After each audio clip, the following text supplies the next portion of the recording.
In today's video, I'm going to teach you how to install and use Merlin AI in Google Chrome. To get started, open Google Chrome on your computer. This process works best when your browser is already updated, since extensions usually perform more smoothly on the latest version. Once Chrome is open, go to the Chrome Web Store. This is the official place where Chrome extensions can be found and installed, so it's the safest and most reliable option. When you're in the web store, use the search bar to look for Merlin AI. As you type, you may see several related results, so take a moment to make sure you're selecting the correct extension. This helps avoid installing the wrong tool and ensures you get the features you're expecting. After you find Merlin AI, click the Add to Chrome button. Chrome may show a small pop-up asking you to confirm the installation. If that appears, just continue with the confirmation so the extension can be added to your browser. In most cases, the installation only takes a few seconds. Once it's installed, the next thing you'll want to do is pin the extension to your browser toolbar.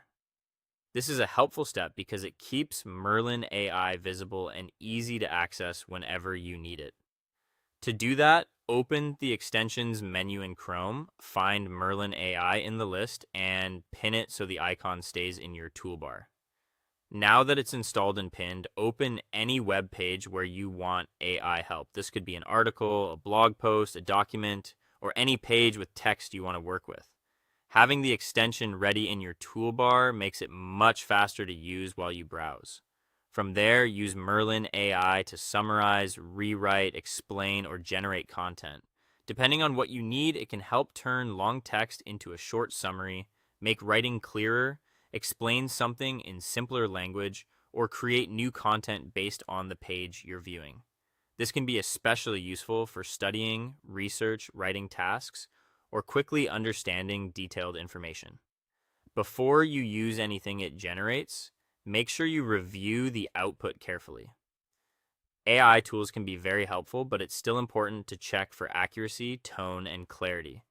If you're using the result for school, work, or publishing, a quick review can help you catch anything that needs adjustment. And that's it. You now know how to install Merlin AI in Chrome, keep it easily accessible, and start using it to get help directly on the web pages you visit.